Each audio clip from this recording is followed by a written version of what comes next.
அனைவருக்கும் தமிழ் வணக்கம். இப்போ உங்களுக்கு நாங்கள் ஆதவன் ஃபார்ம்லேருந்து நான் உங்களை பேசுகிறேன். இப்போ பார்த்தீங்கன்னா ஆடி மாதம் பிறந்து ஆடி மாதம்தான் வேப்ப மரத்துலேருந்து வேப்பம் பழம் கிடைக்கும். இந்த வேப்ப பழத்திலிருந்து வேப்பம் கொட்டை எடுக்கலாம். இந்த வேப்பம் கொட்டை என்பது ஒரு இன்றியமையாத பொருளாகும். இப்போ இந்த பாட்டி தினமும் இங்கே விழுகக்கூடிய வேப்பம் கொட்டையை எடுக்கிறாங்க. எடுத்து அது எப்படி நம்ம விவசாயத்துக்கு வீடுகளுக்கு எப்படி பயன்படுத்தலாம் என்பதை நான் உங்களுக்கு தெளிவாக எடுத்து கூறுகிறேன்.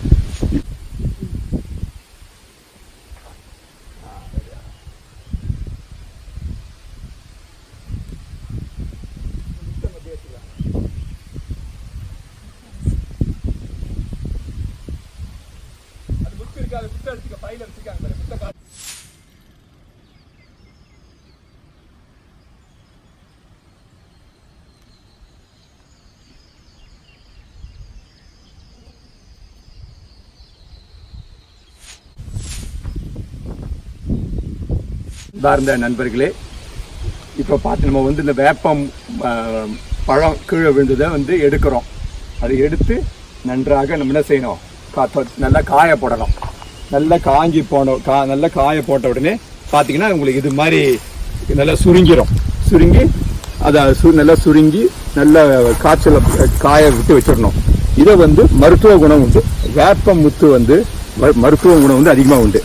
நம்ம இயற்கை விவசாயம்னு சொல்லும்போது வீடுங்களுக்கு பூச்சி மருந்துக்கு பதிலாக இந்த வேப்ப முத்தை நம்ம பயன்படுத்தலாம்.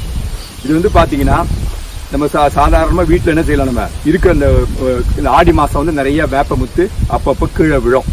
அப்போ நம்ம என்ன செய்யலாம், ஒரு மாதத்துக்கு பார்த்தீங்கன்னா சராசரி ஒரு 5 to 10 கிலோ வேப்ப பழம் கிடைக்கும். இந்த பழத்தை நல்லா நம்ம காய போட்டு அதை பாதுகாப்பாக வச்சுக்கும் போது எப்பப்போ நமக்கு தோட்டங்களுக்கு தேவையோ அப்போ அந்த வேப்ப முத்தை நம்ம பயன்படுத்தலாம். முதல்ல என்ன செய்யறோம், நம்ம என்ன பண்ணலாம், அந்த வேப்ப முத்தை ஒன்று மிஷினில் கொடுத்தோ மிக்சியில் கொடுத்தோ இல்லை கிரைண்டரில் கொடுத்தோ அரைக்கலாம். ஒன்று இல்லைன்னா வீட்டில் வச்சு நம்ம அம்மியில் உரலை போட்டு நல்லா இடிச்ச நம்ம வேப்ப முத்தை வீட்டில் செடிங்களுக்கு தொட்டிகளுக்கு போடலாம்.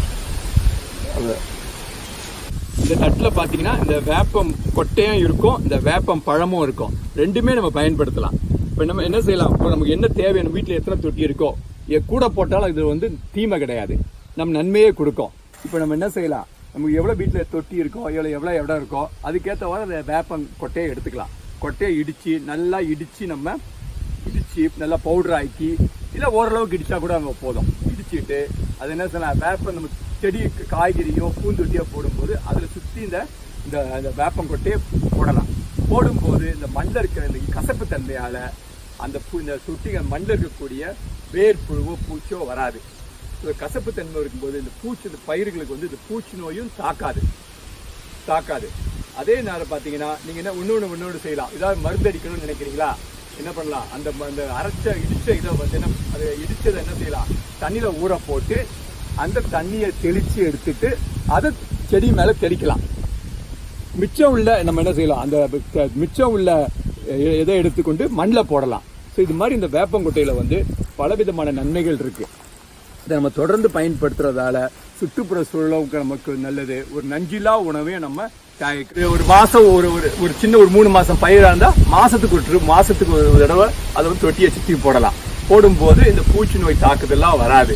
இப்போ நம்ம எப்படி இதை நம்ம தயார் பண்ணுறது, எப்படி ஒரு தொட்டிகளுக்கு போடுறது என்பது அடுத்த ஆதவன் ஃபார்மில் சந்திப்போம். நன்றி, வணக்கம்.